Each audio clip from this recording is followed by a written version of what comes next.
Argumento moral. Luego de demostrar que todo arte mimético se aleja de la verdad, Platón pasa a examinar la poesía y exponer en contra de ella. El argumento moral, con el que cuestiona su carácter emocional.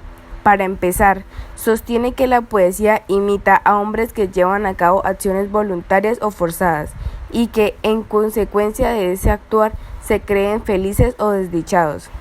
Frente al infortunio, los hombres que pueden ser arrastrados por su afección hasta llegar a cometer actos que los sumerjan más en el sufrimiento. Sin embargo, un hombre que tiene un carácter racional sobrellevará los infortunios con facilidad.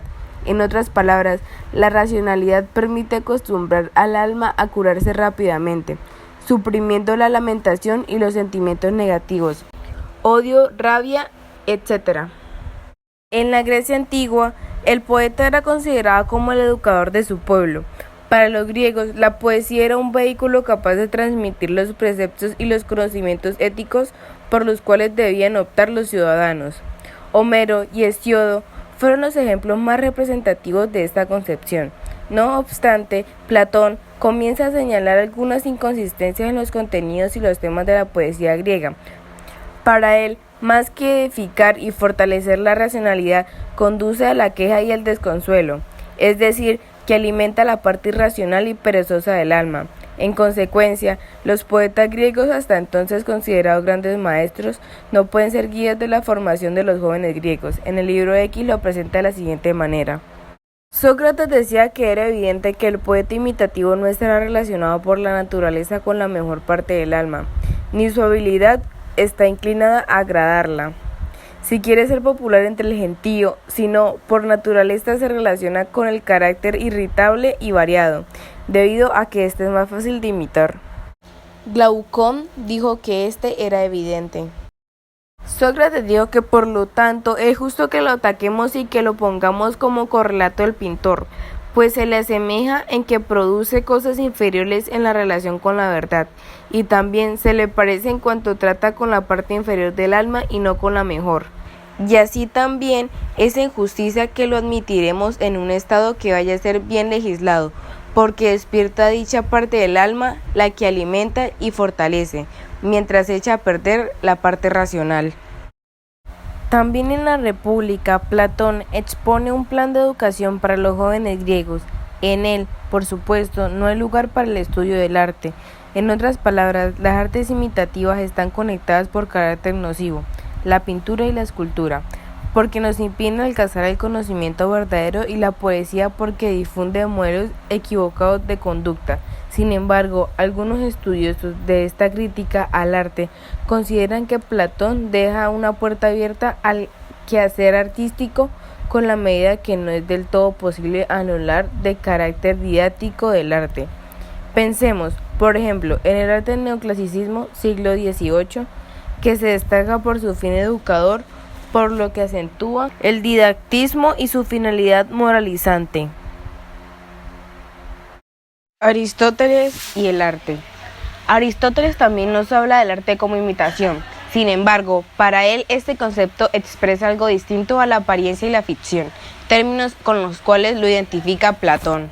En efecto, para Aristóteles las artes miméticas no tienen el carácter vago de un reflejo, sino de una actualización.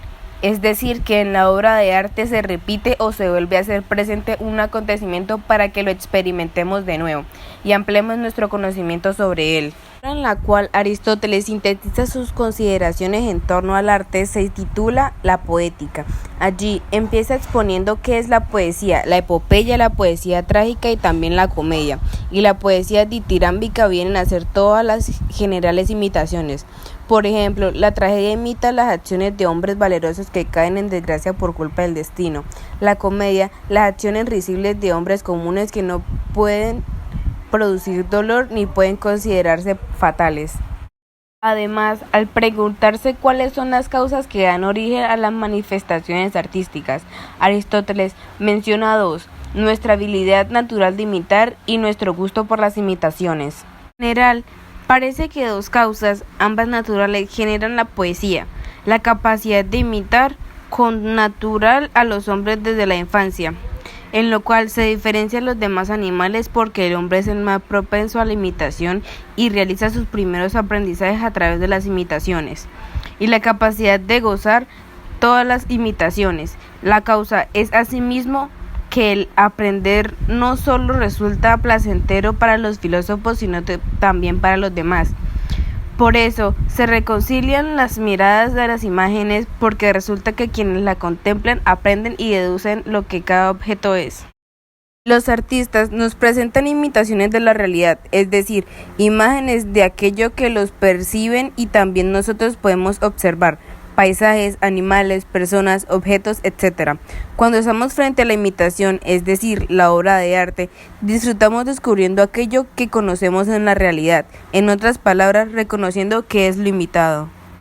El arte es de gran importancia para Aristóteles, pues posibilita al hombre acercarse a la realidad. No solo se trata de identificar la forma exterior de las cosas, también a través del arte podemos acercarnos al conocimiento de la naturaleza o la esencia de la realidad. Pensemos, por ejemplo, el retrato de una persona. El retrato no solo nos permite conocerla físicamente, también revela aspectos de su personalidad y su carácter. En otras palabras, nos permite conocerlas en esencia como es verdaderamente. También, a través de las imágenes producidas por los artistas, logramos conocer aspectos de la realidad que en nuestra vida cotidiana pasamos por alto. Por ejemplo, al observar la pintura de un atardecer, podemos llegar a descubrir cualidades de ese fenómeno que antes habíamos descuidado. La intensidad de sus colores, sus contrastes, la sensación de tranquilidad que transmite, etc. La tragedia griega. Luego de definir el arte como imitación, Aristóteles centra su reflexión estética en el tema de la tragedia griega. En ella analiza los elementos que la componen y el efecto purificador que tienen en los espectadores. Aristóteles identifica 6 elementos en la tragedia. Argumento es la organización de los hechos narrados. Carácter es aquello que hace ser un personaje de determinada manera. Pensamiento es lo que los personajes revelan al hablar y al actuar. Espectáculo corresponde a la puesta en escena de la tragedia. Abarca elementos como la escenografía, las máscaras y el vestuario de los personajes. Lenguaje corresponde al texto poético que modulan los actores a través de la combinación armónica de los metros de los versos. Los poetas alcanzaban fama y reconocimiento. Canto es el medio a través del cual se expresan los personajes y el coro. Los diálogos entre los personajes son cantados, al igual que las intervenciones del coro. Para Aristóteles, el elemento más importante de la tragedia es el argumento, pues de él depende el efecto que busca esta clase de poemas en los espectadores: suscitar la compasión y el miedo. Es así la tragedia imitación de una acción elevada y perfecta, de una determinada extensión, con un lenguaje diversamente ornado en cada parte por medio de la acción y no de la narración, que conduce a través de la compasión y del temor a la purificación o catarsis de estas pasiones. Es posible que el temor y la compasión surjan del espectáculo, pero también lo que surjan de la misma trama de los acontecimientos, lo cual es más significativo y corresponde a un buen poeta. Es necesario, en efecto, que el argumento que esté de tal modo organizado que, aun prediciendo de la vista, quien escucha los hechos acontecidos y se estremezca, sienta lástima por lo que pasa.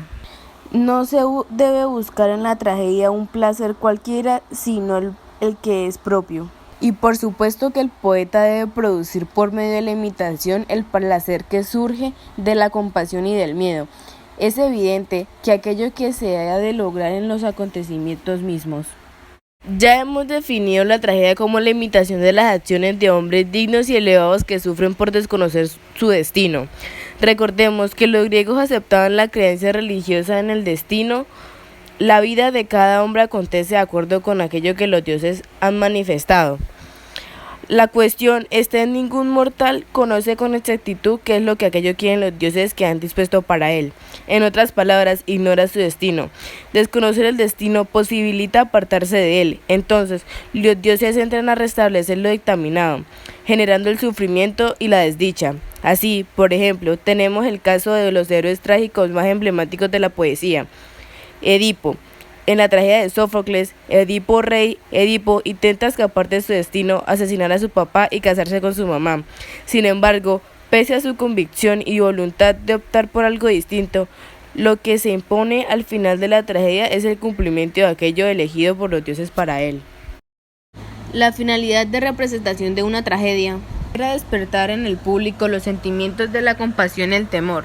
En Edipo, el rey, los griegos experimentaban la compasión cuando advertían el gran sufrimiento que experimentaba Edipo. El sentimiento de temor se originaba cuando, al ponerse en lugar de Edipo, reconocían la fuerza y la importancia del destino.